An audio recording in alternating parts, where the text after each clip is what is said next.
Selamat malam. Perkenalkan, nama saya Suzani dari Prodi Administrasi Negara. Saya dari Sambas. Di sini saya akan mempresentasikan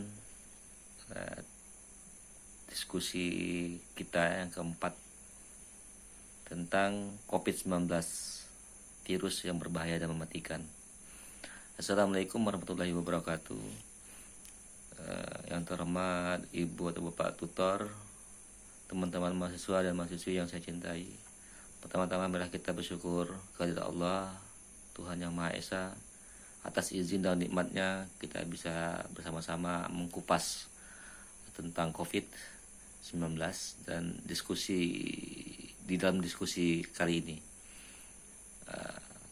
Perlu saya jelaskan, COVID-19 adalah penyakit akibat infeksi virus Severe Acute Respiratory Syndrome Coronavirus 2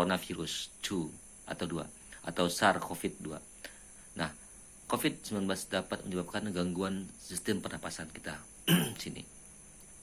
Mulai dari gejala yang ringan seperti flu atau infeksi paru-paru, seperti pneumonia, itu seperti itulah. Nah, COVID-19 juga adalah penyakit yang baru yang disebabkan oleh virus dari golongan coronavirus, yaitu SARS-CoV-2 yang juga sering disebut dengan virus corona. Kasus pertama kali ini mungkin kita sama-sama sudah tahu, itu terjadi di daerah Cina, di Wuhan, kalau nggak salah pada akhir Desember 2019. Setelah itu COVID itu menular antar manusia dan sangat cepat dan menyebar ke seluruh negara, termasuk di Indonesia ini. Ya, mungkin hanya dengan beberapa bulan itu sudah menyebar.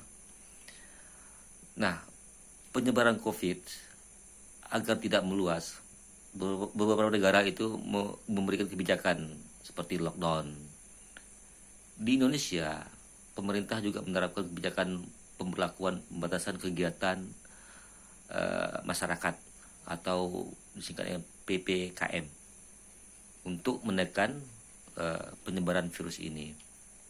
Saat ini kebijakan PPKM sudah dilonggarkan ya menjadi PPKM level 1 dan sejumlah wilayah misalnya DKI Jakarta, Banten dan Jawa Barat.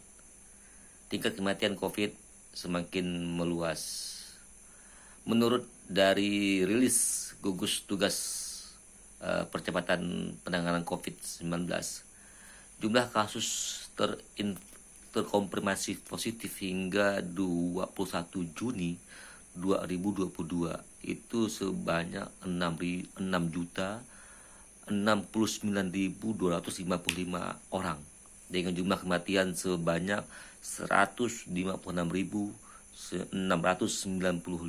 jiwa. Dari angka tersebut dapat kita simpulkan bahwa case fatality rate atau tingkat kematian yang disebabkan oleh COVID-19 di Indonesia itu berkisar sekitar 2,6%. Case fatality rate atau CVR merupakan persentase jumlah kematian dari seluruh kasus positif COVID-19 yang sudah terkonfirmasi dan dilaporkan. Sedangkan jumlah penyintas atau orang yang pernah terinfeksi COVID kemudian sembuh terus bertambah menjadi 5.903.461 orang. Di sini teman-teman baru saya jelaskan COVID-19 disebabkan oleh SARS-CoV-2, yaitu virus jenis baru dari coronavirus atau kelompok virus yang menginfeksi sistem pernapasan. infeksi virus corona bisa menyebabkan infeksi pernapasan ringan sampai sedang seperti flu atau infeksi sistem pernapasan dan paru-paru seperti pneumonia.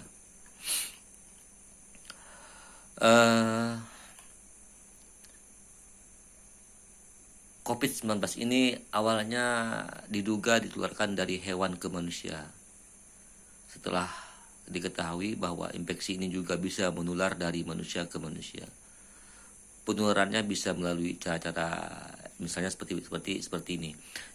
Tidak sengaja menghirup percikan ludah atau droplet yang keluar dari si penderita COVID, atau misalnya bersin atau batuk begitu. Atau memegang mulut, memegang mulut, memegang hidung atau mata tanpa mencuci tangan.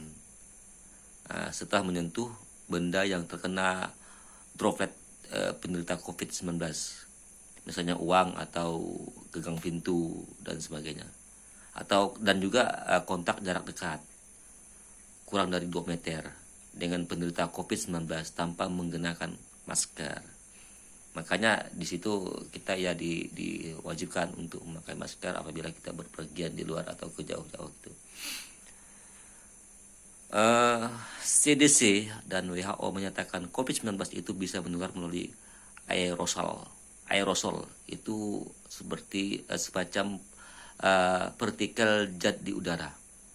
Meski demikian, cara penularan ini bisa menjadi lebih prosedur medis tertentu seperti bronkoskopi, intubasi endotrakeal,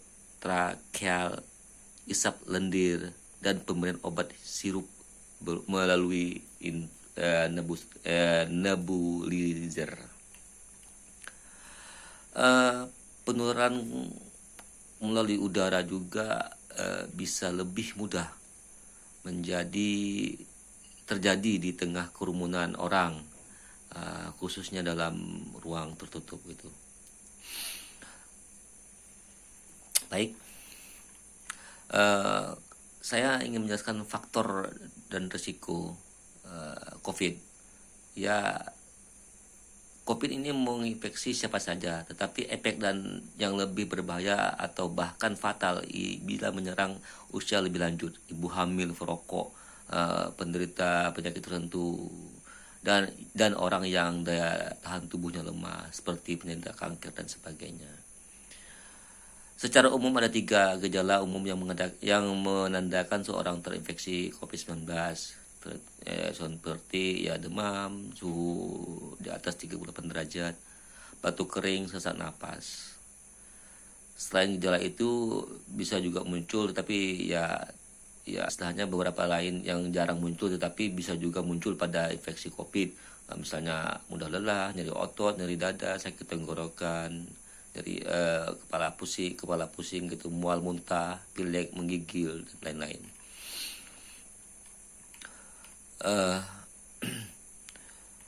Kemudian penting untuk diingat, ruangan isolasi harus memiliki ventilasi yang bercahaya apabila kita sudah terinfeksi COVID gitu ya. Jadi harus isolasi. Pencegahan COVID saat ini menjalan program vaksinasi tahap keempat ya, atau booster. Jadi semoga di Indonesia ini COVID semakin cepat berangsur menghilang dan kabur dari bumi Indonesia ini.